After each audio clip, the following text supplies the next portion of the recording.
Olá, pessoal! O assunto dessa aula será economia dinâmica e cálculo integral. Depois de estudar as integrais indefinidas, integrais definidas e integrais impróprias, veremos algumas aplicações econômicas de integrais. A primeira aplicação de integrais na economia que podemos pensar é identificar uma função total a partir de uma função marginal. Como exemplo, temos a derivada de uma função poupança, ou seja, a propensão marginal a poupar. Para encontrar a função de poupança agregada, basta integrar a propensão marginal a poupar. Usando as regras 4, 5 e 1, chegaremos ao resultado. No entanto, a resposta inclui uma constante arbitrária. Para encontrar o valor da constante arbitrária C, podemos utilizar a informação disponível do problema, de que S é igual a zero quando y é igual a 81. Substituindo na função poupança agregada a condição inicial, ou seja, S igual a zero e y igual a 81, chegaremos ao valor da constante C, nesse caso, menos 22,5. A técnica ilustrada no exemplo pode ser estendida diretamente a outros problemas que envolvam a procura de funções totais. Outra aplicação de integrais na economia é no estudo da relação entre investimento e formação de capital. A formação de capital é o processo de acrescentar capital a um dado estoque de capital já existente, K. O conceito clássico de capital na economia refere-se a máquinas, equipamentos, instalações e infraestrutura. O subíndice T junto ao K indica que o processo de formação de capital é contínuo ao longo do tempo.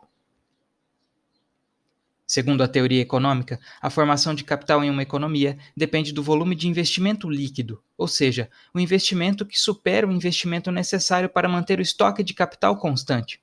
Indicamos esse fato com a derivada do capital em relação ao tempo, ou seja, a taxa de variação do capital ao longo do tempo sendo idêntica ao volume de investimento líquido.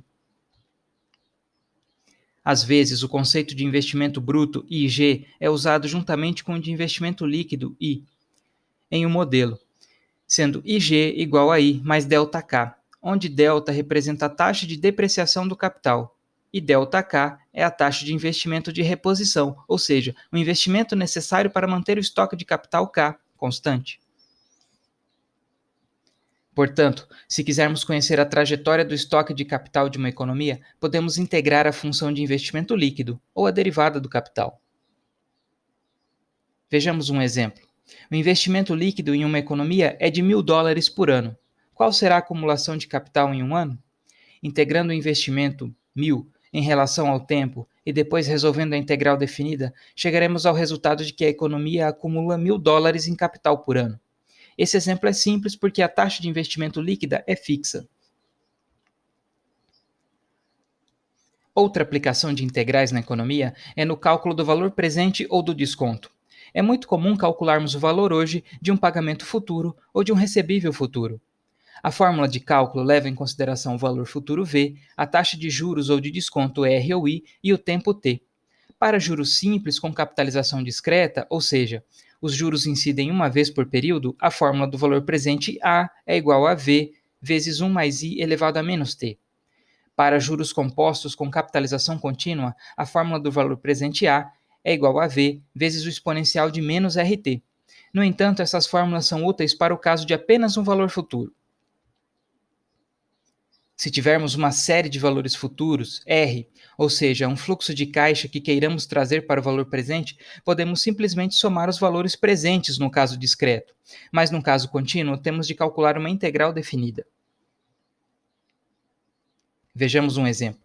Para calcular o valor presente de um fluxo contínuo de receita de $D que dura Y anos, descontado a taxa de R por ano, temos de resolver a seguinte integral. Nesse caso, temos de usar a regra 6 de substituição, pois não conseguimos usar outra regra de integração. Chegamos ao resultado de que o fluxo de caixa descontado será igual a menos D dividido por R vezes o exponencial de U. Substituindo a expressão para U e resolvendo a integral definida, verificamos que o valor presente do fluxo de caixa será D dividido por R vezes 1 menos o exponencial de menos RY. Ele dependerá, portanto, dos valores a receber D, da taxa de juros R e do tempo a receber Y.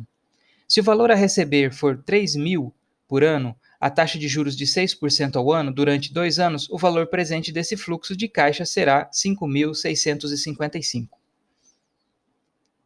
Uma variação da aplicação do cálculo do valor presente é a do cálculo do valor presente de um fluxo de caixa perpétuo, ou seja, de uma despesa ou uma receita perpétua, como a do aluguel de uma casa, por exemplo.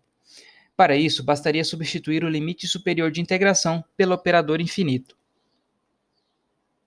Do exemplo anterior, se substituirmos o limite superior de integração y por infinito, chegaremos ao seguinte resultado: d dividido por r. Ou seja, o valor presente do fluxo perpétuo depende do valor a receber d e da taxa de juros r. Como exemplo, um título que renda R$ 100 por ano com taxa de juros de 5% ao ano tem valor presente de R$ 2.000. Essas, portanto, são algumas das aplicações econômicas de integrais. Consulte o livro e as notas de aula para maiores detalhes. Como próxima atividade, temos o questionário 24. E até a próxima aula.